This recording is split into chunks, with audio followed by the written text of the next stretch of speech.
बयनिसिमबो गोजोननाय जासिहरनाय थाबाय मोनद' हारिनो एसटि होगोन होननानै बुंनायनि सायावहाय दिपेन बर' सारनि गोख्रों बिबुंथि दा आङो नोंथांमोननो भिडिअनि गेजेरजोंहाय एसे देखायलांनो एसटि होयोब्ला बेसेबां खहा जागोन बेफोरनि बागैहाय दावराव देख्रेब साराबो मैयाहाय प्रेस मिट होनाय नुदों आङो नोंथांमोनाबो निसय नुसनखाबायबो जानांगौ दा आं एसे नोंथांमोननो भिडिअनि गेजेरजोंहाय देखायलांनोसै नोंथांमोनाबो बयबो नायदो ओमफ्राय कमेन्ट खालामनो हागोन आरो लोगोफोर गोबाव खालामालासिनो नायलांनो हागोन যোৱাটো দীঘলীয়া সময়ত আমি দেখিবলৈ পাইছোঁ যে অসমৰ বৰ্তমান 14টা যিখিনি জনজাতি আছে আৰু এই জনজাতি জনগোষ্ঠী আমাৰ জাতীয় সংগঠন ছাত্ৰ সংগঠনৰ বাদেই অসমৰ প্ৰতিটো ৰাজনৈতিক দলে ই কংগ্ৰেছেই হওক বিজেপি হওক এজিপি হওক আন ৰাজনৈতিক আঞ্চলিক বা ৰাষ্ট্ৰীয় দলে ছয় জনগোষ্ঠী জনজাতিকৰণ বিষয়টো তেওঁলোকে সমৰ্থন কৰি আহিছে কি কাৰণত সমৰ্থন কৰিছে আমি নাজানো আমাৰ কথাটো হ'ল চিচিটোৱা যোনটো আমাৰ জনজাতি জাতীয় ছাত্ৰ সংগঠন সমন্বয়ৰক্ষী কমিটিৰ এই সিদ্ধান্তটো এতিয়াও অটুট এতিয়াও বাহাল এতিয়াও আমি অটল আছোঁ যে 14টা জনজাতি অসমত যি আছে খিলঞ্জীয়া ভূমিপুত্ৰ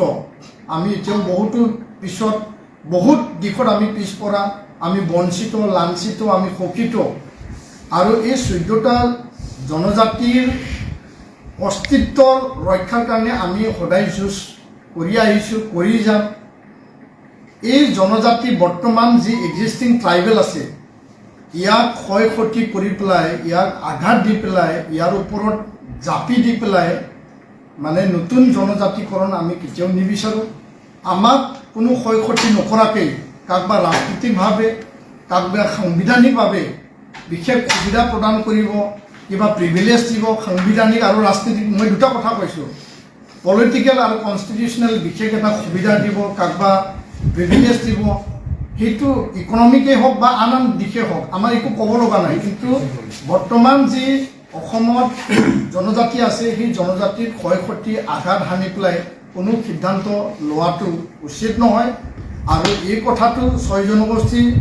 দাবী যিখিনি মানে জাতীয় দল সংগঠন আছে বা এই কমিউনিটিবিলাকো জানে যে আমি আৰু তেওঁলোকেও এইটো বিবেচনা কৰা উচিত যে অসমত 10% ৰাষ্ট্ৰ পৰ্যায়ত নেশ্যনেল লেভেলত 7.5 ইয়াত যদি অধিক মানে লোক অসমত এতিয়া 40-45 লাখ জনজাতি লোক আছে তাৰে যদি 1.5 কোটি ইয়াত যদি 10%ত যদি চামিল হয় তো 2 কোটি মানুহেতো মানে জনজাতি হৈ যাব তাৰমানে 90%টো ইফালে থাকিব 10%ত 2 কোটি মানুহ সোমাই যাব তো ইয়াৰ ৰক্ষাটো কেনেকৈ হ'ব ইয়াৰ মানে ভৱিষ্যত অস্তিত্বটো কি হ'ব এই কথাটো তেওঁলোকেও বুজি পায় আমি কাৰো লগত সংঘাত বিচৰা নাই কাকো আমি হিংসা কৰা নাই কোনো জাতীয় দল সংগঠনৰ দাবী তেওঁলোকৰ জাতীয় আবেগ অনুভূতি তেওঁলোকৰ ৰাজনৈতিক সাংবিধানিক অধিকাৰক আন্দোলনক লৈ আমি কেতিয়াও আমি মানে বাধা প্ৰদান কৰা নাই আমাৰ কোনো হিংসা নাই কথাটো হ'ল যে বৰ্তমানৰ জনজাতিৰ ক্ষয় ক্ষতি কৰি পেলাই যাতে কোনো ৰাজ্য চৰকাৰ বা কেন্দ্ৰীয় চৰকাৰে যাতে সিদ্ধান্ত নলয় আমাক আমাৰ নিচিনাকৈ জীয়াই থাকিবলৈ দিয়ক আৰু আনে যি দাবী কৰিছে তেওঁলোকক ৰাজনৈতিক সাংবিধানিকভাৱে কি ধৰণে সুৰক্ষিত কৰে কি ধৰণে তেওঁলোকক অধিকাৰ দিয়ে এইটো চৰকাৰৰ কথা সেই কথাটো